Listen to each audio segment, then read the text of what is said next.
அஸ்ஸலாமு அலைக்கும் வரஹ்மத்துல்லாஹி தஆலா வபரகாத்துஹு. அஊது பில்லாஹி மினஷ் ஷைத்தானிர் ரஜீம். பிஸ்மில்லாஹிர் ரஹ்மானிர் ரஹீம். காலு அக்பலு அலைஹிம் மாதா தஃகிதுன் காலு நஃகிது சுவா அல் மலிக் வலிமன் ஜாஅ பிஹி ஹிம்லு பஈர் வான பிஹி ஸாயிம். காலு தல்லாஹி லகத் அலிம்தும் மா ஜிஇனா லினுஃப்ஸித ஃபில் அர்தி வமா குன்னா சாரிகீன். ஆமன்னா பில்லாஹ் ஸதகல்லாஹு மௌலானல் அலியுல் அதீம். சகோதரர்கள் கேட்டார்கள், வஅக்பலு அலைஹிம், யூசுப் அலைஹிஸ்ஸலாம் அவர்களுடைய அரசவையில் இருந்த மக்களை பார்த்து முன்னோக்கி, மாதா தஃகிதூன், நீங்கள் எதை காணாமல் ஆக்கியிருக்கிறீர்கள் என்று கேட்டார்கள். அரசவையிலே உள்ளவர்கள் சொன்னார்கள், நஃகிது சுவா அல் மலிக், மன்னருக்கு சொந்தமான அந்த உயர்ரகமான பாத்திரத்தை நாங்கள் இழந்திருக்கிறோம். வலிமன் ஜாஅ பிஹி ஹிம்லு பஈர், யார் அதை கொண்டு வந்து சேர்க்கிறார்களோ அவர்களுக்கு ஒரு ஒட்டகையினுடைய பொதி இருக்கிறது. வான பிஹி ஸாயிம், நான் அதற்கு பொறுப்புதாரியாக இருக்கிறேன். அப்போது அந்த சகோதரர்கள் சொன்னார்கள், அல்லாஹ் மீது ஆணையாக, லகத் அலிம்தும், நீங்கள் அறிந்திருக்கிறீர்கள், மா ஜிஇனா லினுஃப்ஸித ஃபில் அர்தி, பூமியில் விஷமம் செய்வதற்காக நாங்கள் வரவில்லை. வமா குன்னா சாரிக்கு, நாங்கள் திருடர்களும் அல்ல என்பதை நீங்கள் அறிந்திருக்கிறீர்கள். காலு, அப்போது அரசவையில் உள்ளவர்கள் அந்த பணியாட்கள் கேட்டார்கள், ஃபமா ஜஸாஉஹு இன் குன்தும் காதிபீன், உங்களுடைய சொல்லிலே பொய் இருக்குமானால் அதற்கான கூலி, அதற்கான தண்டனை என்ன? கால் அந்த சகோதரர்கள் சொன்னார்கள், ஜஸாவுஹு, அதற்கான தண்டனை, ம உஜித ஃபி ரஹ்லிஹி, யாருடைய இந்த சுமையிலே பொதியிலே அந்த உயர்ரக பாத்திரம் பெற்றுக்கொள்ளப்பட்டிருக்கிறதோ அவர்தான் அதற்கான தண்டனையாக இருக்கிறார். ஃபஹுவ ஜஸாவுஹு கதாலிக்க நஜ்ஸி அல்லாலிமீன், இவ்வாறே நாங்கள் அக்கிரமக்காரர்களுக்கு தண்டனை தரக்கூடியவர்களாக இருக்கிறோம். ஃபபத அபி அவ்இயத்திஹிம், எல்லாருடைய அந்த பொதிகளையும் யூசுப் நபி வெளிப்படுத்தினார், ஓப்பன் பண்ணினார். கபல வியாயாகி, தம்முடைய சகோதரருடைய பொதிக்கு முன்னால். சும்மை இஸ்தஹரஜாஹ மின் வியாயாகி, தம்முடைய சகோதரருடைய அந்த பையிலிருந்து அந்த பாத்திரத்தை வெளிப்படுத்தினார். கதாலிக்க, இவ்வாறு கிதனால் யூசுப் நபிக்கு நாம் சில உபாயங்களை சொல்லி தந்திருந்தோம். மாகானல் யஹூத் அஹாஹு ஃபி தீனில் மலிக், மலிக்கினுடைய மன்னரிலே, மலிக்கினுடைய அந்த மார்க்கத்தில், அவர்களுடைய அந்த சட்டத்திட்டத்தில் அவருடைய சகோதரரை எடுப்பதாக இல்லை. இல்லா யஷா, அல்லாஹ் நாடினால தவிர. நர்ஃபு தரஜாத்தி மன் நஷா, நாம் நாடியவர்களுக்கான அந்த அந்தஸ்துகளை உயர்த்துகிறோம். ஃபவுக குல்லிதி இல்மின் அலீம், ஒவ்வொரு அறிவாளிக்கு மேலே அறிவாளி உண்டு என்று அல்லாஹ் ரப்புல் ஆலமீன் 76ஆம் வசனமாக இந்த வசனங்களை நிறைவு செய்கிறான். நேற்றைய முந்தைய தினம் ஒரு நிகழ்ச்சியை நாம் நினைவுபடுத்தினோம். புன்யாமீனை தக்க வைப்பதற்காக, தம் கூட பிறந்த சகோதரரை தன்னோடு தக்க வைப்பதற்காக யூசுப் நபி ஒரு உபாயத்தை கையாள்கிறார். அவரிடமிருந்த அந்த ஒரு குடிநீர் உயர் பாத்திரத்தை புன்யாமினுடைய அந்த சுமையிலே, அந்த உணவுப் பொருள்கள் அடங்கி அந்த சுமையிலே உள்ளே மறைத்து வைத்து விட்டார். மறைத்துவிட்டு எல்லோரும் புறப்படுகின்ற தருவாயில் அரசவையில் இருக்கக்கூடிய பணியாட்கள் அந்த சகோதரர்களை பார்த்து சொல்லுகிறார்கள், ஐயோத்துகள் என்னக்கும் உள்ள சாரிக்கும், வியாபார கூட்டமே அல்லது இந்த சிறு கூட்டமே, பயண கூட்டமே, நிச்சயமாக நீங்கள் திருடர்கள் என்று. உடனே அதிர்ச்சி அடைந்து விட்டார்கள். யூசுப் அலைஹிஸ்ஸலாமுடைய இந்த சகோதரர்கள் அதிர்ச்சி அடைந்து, எதை நீங்கள் காணாமல் ஆக்கியிருக்கிறீர்கள் என்று கேட்டார்கள்.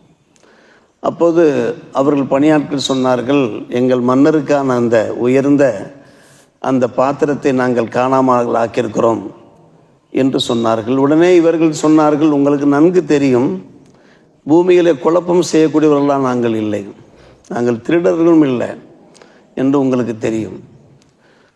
கேட்கிறார்கள் மறுபடியும் பணியாட்கள் தண்டனை என்ன? அப்படி உங்களுடைய அந்த சுமைகளில் அந்த பாத்திரம் பெற்றுக்கொள்ளப்பட்டால், அது திருடப்பட்டிருந்தால் அதற்கான தண்டனை என்ன? தண்டனை என்ன?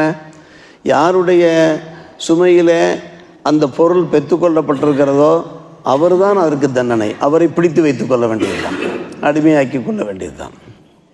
அதற்கு பின்னால் தம்முடைய சகோதரருடைய அந்த பைக்கு முன்னாலே மற்ற சகோதரர் 10 சகோதரருடைய பைகளை எடுத்து சோதித்து பார்க்கிறார்கள் பணியாட்கள். கடைசியாக புன்யாமினுடைய அந்த பையை சோதித்து பார்க்கிறார்கள், புன்யாமினுடைய அந்த பொதியை. அங்கே உள்ளே பாத்திரம் இருக்கிறது, உள்ளே பாத்திரம் இருக்கிறது. புன்யாமினை பிடித்து வைத்து கொண்டார்கள். அல்லாஹ் சொல்லுகிறான், யூசுப் நபிக்காக நாம் தான் இப்படிப்பட்ட ஒரு தந்திரத்தை சொல்லிக் கொடுத்தோம், உபாயத்தை சொல்லிக் கொடுத்தோம். உண்மையிலே பார்த்தோம் என்றால் மிஸ்ர் நாட்டிலே அந்த சட்டம் கிடையாது, ஆளை பிடித்து வைத்துக் கொள்கிற சட்டம் கிடையாது. ஆனால் யூசுப் நபி என்ன செய்தார்கள், யாக்கூப் அலைஹிஸ்ஸலாமுடைய அவருடைய மார்க்கத்திலே அப்படிப்பட்ட ஒரு சட்டம் இருந்தது. என்ன சட்டம் இருந்தது? யாரிடத்தில் ஒரு பொருள் திருடப்படுகிறதோ அவர் அடிமையாக்கப்பட்டு விடுவார். மிஸ்ர் பிரதேசத்தில் சட்டம் என்ன, யார் திருடுகிறாரோ அவர் அடிக்கப்படுவார், துன்புறுத்தப்படுவார். எந்த பொருள் திருடப்பட்டிருக்கிறதோ அதில் 2 மடங்கு பைசா வசூலிக்கப்பட்டு விடும். இதான் மிஸ்ர் பிரதேசத்தினுடைய சட்டம்.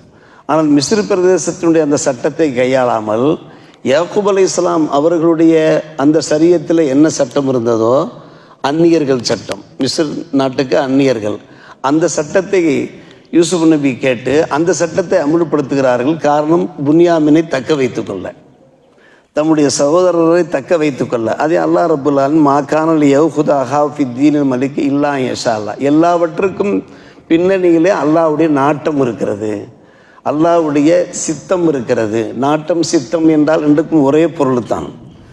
சொல்லிவிட்டு அல்லாஹ் சொல்லுகிறான், நாம் நாடியவருடைய அந்தஸ்துகளை படித்தரங்களை உயர்த்துகிறோம், அறிவாளிக்கு மேலே அறிவாளி உண்டு என்றால் என்ன அர்த்தம்? இப்போது அந்த யூசுஃபுடைய சகோதரர்களுடைய அறிவும் வேலை செய்தது, யூசுப் நபியினுடைய அறிவும் வேலை செய்கிறது. ஆனால் யூசுப் அலைஹிஸ்ஸலாமுடைய சகோதரருடைய அறிவு தீமைக்கு வேலை செய்தது. என்ன தீமை? யூசுப் அலைஹிஸ்ஸலாம் அவர்களை வீட்டை விட்டு விரட்ட வேண்டும் என்று தந்திரம் செய்திருந்தார்கள். ஆனால் யூசுப் அலைஹிஸ்ஸலாமுடைய நுண்ணறிவு என்ன வேலை செய்கிறது? தம்முடைய சகோதரரை தக்க வைத்துக் கொள்வதற்காக வேண்டி. அப்படியானால் நம்முடைய அறிவை எப்படி பயன்படுத்த வேண்டும் என்றால், தீமைக்காக நாம் பயன்படுத்தக்கூடாது, ஒரு நன்மைக்காக பயன்படுத்தலாம், நற்கர்மங்களுக்காக நம்முடைய அறிவை பயன்படுத்தலாம் என்று சொல்கிற அல்லாஹ் ஒவ்வொருத்தரிடத்திலையும் அல்லாஹ் ஒவ்வொரு அறிவை தந்திருப்பான். நான் தான் அறிவாளி என்று எவருமே மாறுதட்டி கொள்ள முடியாது. ஃபௌக குல்லிதி இல்மின் அலீம், இல்முதாரிக்கு மேலே இல்முதாரி உண்டு என்று கூறுகிறான். இதை ஒவ்வொருவருமே யோசிக்க கடமைப்பட்டிருக்கிறோம். யாரிடத்திலெல்லாம் என்னென்ன அறிவெல்லாம் இருக்கிறதோ அவர் மிகவும் சிறந்தவர் தான். ஆனால் அவரை விட ஒரு சிறந்த அறிவாளி இருப்பார் என்கிற நினைப்பு அவருக்கு வர வேண்டும். நாம் தான் உலகத்திலே மிகப்பெரிய அறிவாளி, உலகத்திலே மிகப்பெரிய விவேகி, சீவக சிந்தாமணி என்றெல்லாம் நாம் நினைக்க முடியாது. மாறாக அல்லாஹ் ஒவ்வொருத்தரிடத்திலையும் ஒவ்வொரு சலாகியத்து தகுதியை ஏற்படுத்துகிறார். இங்கே பார்க்கிறோம் அருமை சகோதரர்களை, பெரியவர்களே, எல்லாமே அல்லாஹ் நாட்ட பிரகாரம் தான் நடக்கிறது. இது போன்ற அந்த உபாயங்களை கையாள்வதிலே எந்த ஒரு தப்பும் இல்லை. காரணம், யூசுப் அலைஹிஸ்ஸலாமுடைய நோக்கம் இருக்கிறது, அது தப்பான நோக்கம் அல்ல. புன்யாமினை பிடித்து வைத்துக்கொண்டு அதற்கு பின்பு இவர்கள் தந்தையிடத்தில் செல்வார்கள், தந்தையிடத்தில் தகவலை சொல்வார்கள். நீங்கள் சொன்னீர்கள் நாங்கள் பாதுகாப்பாக அழைத்து வருவோம் என்று வாக்களித்தோம், ஆனால் அழைத்து வர முடியவில்லை. இப்படி ஒரு சம்பவம் நடந்து விட்டது. அவருடைய பையிலேயே அரசவையினுடைய அந்த உயர்ந்த பாத்திரம் இருந்த காரணத்தினால அவரை பிடித்து வைத்து கொண்டார்கள். இதில் இன்னொரு விஷயம் என்னவென்று கேட்டால், யூசுப் நபியினுடைய அறிவை பாருங்கள். எடுத்த மாத்திரத்திலே தம்முடைய சகோதரருடைய பையை பொதியை சோதிக்கவில்லை. சகோதரர்களுக்கு சந்தேகம் வந்திருக்கும், இவர்களே உள்ளே பாத்திரத்தை மறைத்து வைத்துவிட்டு தந்திரம் பண்ணுகிறார்களா என்கின்ற டவுட்டு ஏற்பட்டிருக்கும். எனவே தான் முதலில் எல்லா சகோதரருடைய பைகளையும் சோதிக்கிறார்கள். எந்த சகோதரருடைய பைகளையும் அந்த பாத்திரம். கடைசியாகத்தான் என்ன செய்கிறார்கள், தம்முடைய சகோதரரை பிடித்து வைப்பதற்காக வேண்டியதானே கடைசியாகத்தான் சகோதரருடைய பையை பொதியை சோதிக்கிறார்கள். உள்ளே பாத்திரம் இருக்கிறது, பிடித்து வைத்து கொண்டார்கள். யூசுப் நபியினுடைய திட்டம் என்ன, ஐடியா என்னவென்று கேட்டால் உயர்ந்த ஐடியா. யாரையும் ஏமாற்றும் தந்திரங்கள் கூடும், உபாயங்கள் கூடும். ஆனால் அந்த உபாயங்கள் தந்திரங்கள் மூலமாக யாரையும் ஏமாற்றக்கூடாது. சில நன்மைகளை கருதி நாம் செய்வதில் தவறு ஒன்றுமில்லை. என்ன நன்மை? இதில் என்ன நன்மை இருக்கிறது? புன்யாமீனை தக்க வைத்து கொண்டோம் என்றால் அதற்கு பின்பு அவர்கள் தந்தையிடத்தில் சென்று எடுத்து சொன்னார்கள் என்றால் அதற்கு பின்பு ஒரு வழி பிறக்கும். எல்லோருமாக சேர்ந்து தம்மிடத்தில் வர வாய்ப்பு இருக்கிறது. காரணம், மகனை பிரிந்து தந்தை இருக்க மாட்டார்கள். எல்லோருமாக தந்தையும் சேர்ந்து மிஸ்ருக்கு வருவார்கள். தந்தையும் சேர்த்து நாம் பாதுகாப்பாக வைத்துக்கொள்வோம். நம்முடைய இருப்பிடத்தில் 40 ஆண்டுகளாக பிரிந்து வாழ்கிறார்கள் அல்லவா, எப்படியெல்லாம் அவர்கள் யோசிக்கிறார்கள் பாருங்கள். இவர்கள் சென்று சொல்வார்கள். சொன்னதுக்கு பின்னால் தந்தை மேலும் கவலைப்படுவார்கள். நேரடியாக செல்வோமே என்று வருவார்கள். வந்ததற்கு பின்னாலே தந்தை அப்படித்தான் பின்னால் நிகழ்ச்சி தொடர்கிறது. இந்த நிகழ்ச்சி முடிவடையும் நிலையிலே இப்படிப்பட்ட நிகழ்ச்சியை நாம் இப்படிப்பட்ட ஒரு ஐடியாக்களை திட்டங்களை நாம் பார்க்க போகிறோம். இப்படிப்பட்ட ஒரு உயர்ந்த யோசனைகள் தான் யூசுப் அலைஹிஸ்ஸலாம் அவர்கள் செய்தார்கள். இங்கே நாம் பார்க்கிறோம், அல்லாஹ் தான் நாடியவர்களுடைய அந்தஸ்துகளை உயர்த்துகிறான் என்று. சில பேருடைய அந்தஸ்துகள் உயர்கின்றன என்றால் அதற்கு அல்லாஹுடைய சித்தம் காரணமாக இருக்கும். எல்லாத்திற்கும் பின்னாலேயும் அல்லாஹுடைய நாட்டம் இருக்கிறது.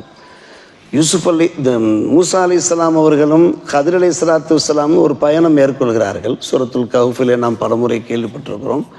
அந்த பயணத்தில் அல்லாஹ்வுடைய சித்தம் தான் அங்கே வேலை செய்கிறது. கதிர் அலைஹிஸ்ஸலாம் என்ன செய்கிறார்கள்? ஒரு கப்பலில் துவாரம் போடுகிறார்கள். அதற்கான காரணத்தை சொல்கிறார்கள். ஒரு சிறுவனை கொள்கிறார்கள். ஆளை கொள்கிறார்கள். பார்க்கிறோமா இல்லை? சூரத்துல் கஹ்ஃபிலே பார்க்கிறோமா இல்லை?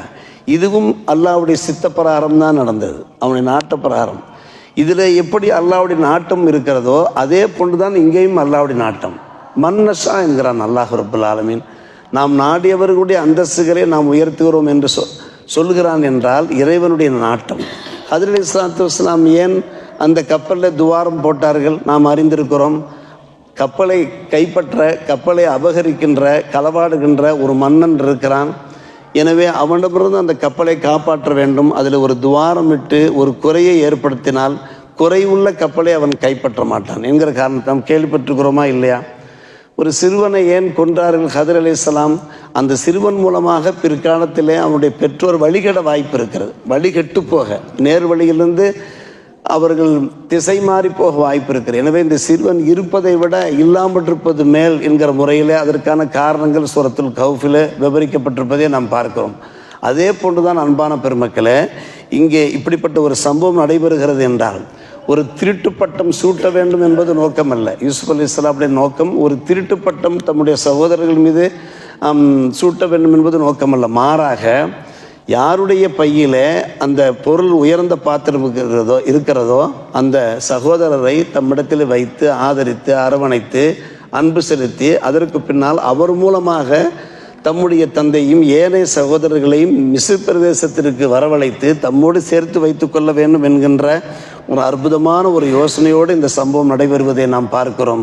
அடுத்து தொடர்கிறது. அடுத்து அவர்கள் என்ன பேசுகிறார்கள்?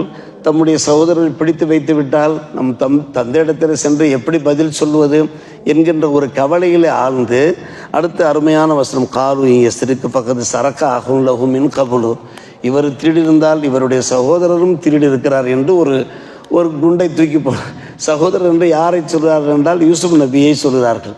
சிறுபிராயத்தில் ஒரு சிறிய திருட்டில் ஈடுபட்டார்கள் யூசுப் அரசம். அது என்ன திருட்டு? அது பாவமான திருட்டு கிடையாது. ஆனால் அவர்கள் பழங்காலத்தில் நடந்த அந்த ஒரு சம்பவத்தை நினைவிலே வைத்து கொண்டு யூசுப்பிடத்திலே பேசுகிறார்கள். இவர் திருடி இருந்தால் அவருடைய சகோதரரும் ஒரு முறை திருடி இருக்கிறார். அது என்ன திருட்டு? அது போக போகத்தான் நமக்கு தெரியும். அன்பான பெருமக்களை, மொத்தத்தில் பார்க்கிற போது இந்த சம்பவத்தின் வாயிலாக நமக்கு நல்ல பல விஷயங்கள், சில உபாயங்கள், சில தந்திரங்களை கையாளலாம். அது தீமைக்கு காரணமாக இருக்கக்கூடாது, பாவத்துக்கு காரணமாக இருக்கக்கூடாது. சில திட்டங்கள் தீட்டுகிறோம் என்றால் அது நன்மைக்கான அடித்தளமாக இருக்கலாம் என்பதோடு மட்டுமல்லாமல் அல்லாஹ் ஒவ்வொருவருக்கும் ஒவ்வொரு அறிவை தந்திருக்கிறான். யாரும் யாரையும் தாழ்த்தி பேச முடியாது. நாம் உயர்ந்தவன் பிறர் தாழ்ந்தவன் என்கிற நினைப்புக்கு யாருமே வரக்கூடாது என்பன போன்ற பல விஷயங்களை நாம் ஆராய்கிறோம். வல்ல அல்லாஹ் இதில் கிடைக்கின்ற நன்மைகளை, பரக்கத்துகள் நமக்கு தந்தர் புரிவானாக. வாஹிர் தாவானா அல்ஹம்துலில்லாஹி ரப்பில் ஆலமீன்.